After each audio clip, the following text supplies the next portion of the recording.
Awal cerita, kita diperkenalkan dengan sesosok entitas gelandangan berstatus yatim yang anggaplah bernama David. Bukan cuy, bukan David yang itu. David yang terlahir sebagai gembel harus merasakan kerasnya kehidupan luar. Bahkan hanya untuk mencomot sepotong roti pun David harus menerima bombastic side eye dari seekor villager pengangguran. Hingga akhirnya muncullah seekor bocil yang cangkemnya diazab gak bisa nutup yang anggaplah bernama Derp Bocil. Anjir, kalau dilihat-lihat sih emang mirip Derp cuy. Derp bocil yang sedang ikut belanja bersama ibunya, tiba-tiba saja secara tidak sengaja dia melihat bocil seumurannya yang lagi main petak umpet. Bukan cuy, itu nangis. Merasa kasihan dengan warga sekitar yang terganggu dengan suara tangisnya, Derp kemudian memberitahu ibunya untuk segera menambal cangkem si gembel agar tidak mengeluarkan polusi suara. Tak berselang lama, Derp dan ibunya kemudian menggiveaway-kan sepotong roti dan ayam tiren yang berhasil menambal mulutnya dan membuat David berhenti menangis. David yang udah gak makan satu abad, sontak saja dia langsung mengubah mulutnya menjadi vacuum cleaner dan melahap semua makanan yang ada di tangannya. Namun perut David yang setara dengan 5 perutan Boykun, dia masih merasa lapar dan ketika David mau minta makanan lagi, ternyata Derp dan ibunya sudah pergi meninggalkannya.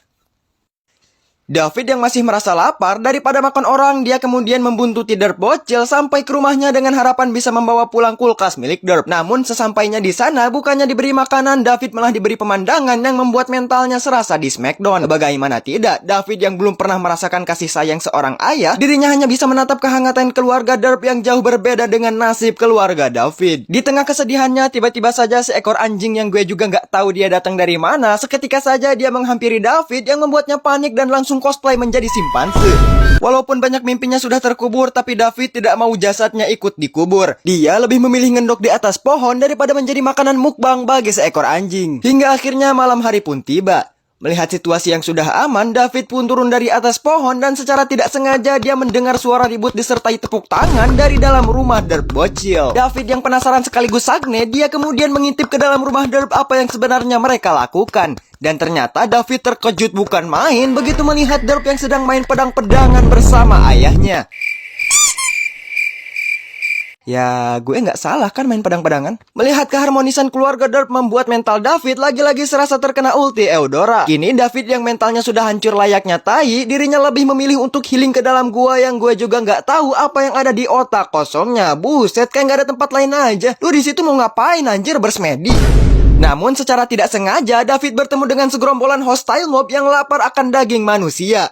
Dan disinilah sifat iblis David keluar. David yang kala itu merasa iri dengan kehidupan Derp bocil, tiba-tiba saja otaknya merekomendasikan sebuah ide titisan dajjal yang dimana jika David berhasil menggiveaway-kan Derp kepada zombie, maka dirinya lah yang akan menggantikan posisi Derp dan mendapatkan kehidupan yang lebih manusiawi. Singkat cerita, keesokan harinya David yang sudah dirasuki penyakit iri dan dengki, ia kemudian menghampiri rumah Derp dan meng-add friend mamahnya. Bukan cuy, ia kemudian menghampiri rumah Derp dan meng-add friend Derp bocil dan langsung meng-invite Derp untuk mabar dengannya. Ibu Derp yang otaknya masih ketinggalan di zaman purba, dengan entengnya dia mengizinkan anaknya untuk bermain dengan seekor bocil tak dikenal yang merupakan teman baru Derp 5 detik yang lalu. Buset, baru kenalan langsung diajak main gak tuh?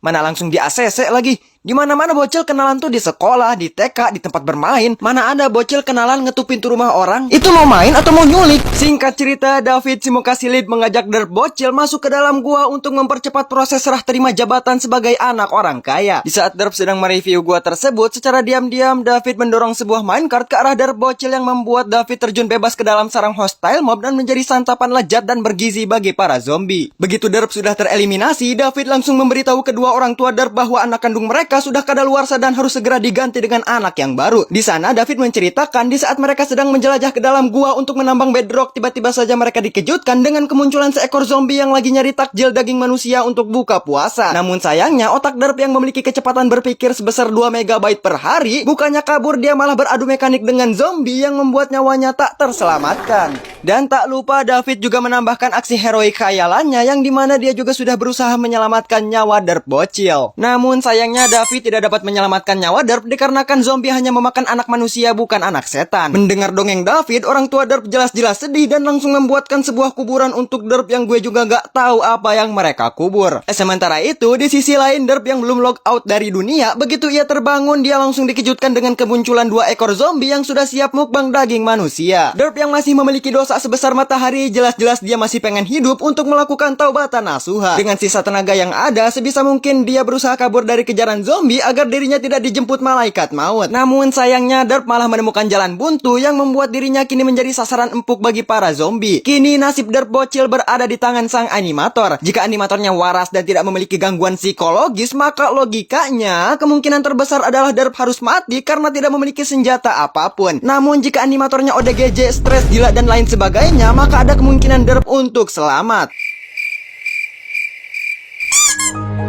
Animator tolong. Setelah berhasil meng-shutdownkan 2 ekor zombie sekaligus, Derp kemudian memulai perjuangannya untuk keluar dari gua tersebut. Singkat cerita, setelah berhasil keluar dari gua kematian, Derp bocil langsung OTW balik ke rumahnya untuk bersilaturahmi dengan teman binatangnya. Namun sesampainya di sana, Derp lagi-lagi dikejutkan dengan ke-BGST-an si David yang ternyata dia sengaja melakukan semua ini demi bisa merebut posisinya dengan cara mengirim Derp ke akhirat. Derp yang tidak terima dirinya digantikan oleh anak setan, sontak saja dia mengacungkan Iron Pickaxe miliknya untuk beradu mekanik dengan David. Sementara itu, ibu Derp yang terkejut melihat anaknya belum mokat, seketika saja dia langsung mengaktifkan mode hemat baterai. Pertarungan antara anak kandung versus anak mulung pun tak terelakkan. Dengan dipersenjatai Iron Pickaxe, Derp berhasil membuat David terpojok dan hampir mengirim David ke tempat asalnya alias neraka. Namun agar film semakin greget, sang animator kemudian memblacklist tangan Derp agar tidak bisa mengangkat Iron Pickaxe dan bertarung menggunakan tangan kosong. Derp yang hampir di-finish oleh David, seketika saja dia melemparkan tai domba ke arah muka David yang membuat dirinya jatuh secara slow motion. Di detik-detik terakhir David, Derp yang masih memiliki hati nurani dengan sigap dia langsung menahan badan David agar dirinya tidak pergi ke neraka. Namun sayangnya, sang animator yang udah bingung si David mau diapain lagi, akhirnya beliau lebih memilih untuk merubahnya menjadi mayat dengan cara diterjun bebaskan ke dalam sungai agar film cepat selesai.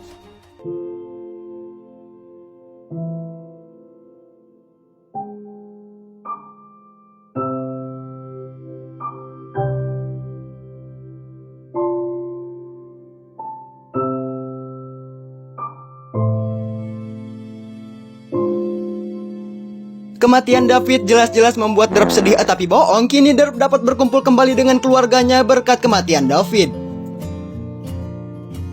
Cerita pun diakhiri dengan mayat David yang terbawa arus sungai. Namun sang animator yang baru ingat bahwa air merupakan elemen pencegah maut di Minecraft, beliau kemudian mengedotensi David yang membuatnya kini diriset kembali ke setelan pabrik sebagai bocah gelandangan. Jika kau memecahkan sebuah kaca, mungkin kau bisa saja memperbaikinya, tapi tidak dengan retakannya. Jika kau bersifat khianat kepada orang yang sudah memberimu amanat, mungkin dia bisa memaafkannya, tapi dia akan mengingatnya hingga akhir hayat. Karena sejatinya, di saat kepercayaan dibalas dengan kebohongan, jangan harap kau bisa menggapai kebahagiaan.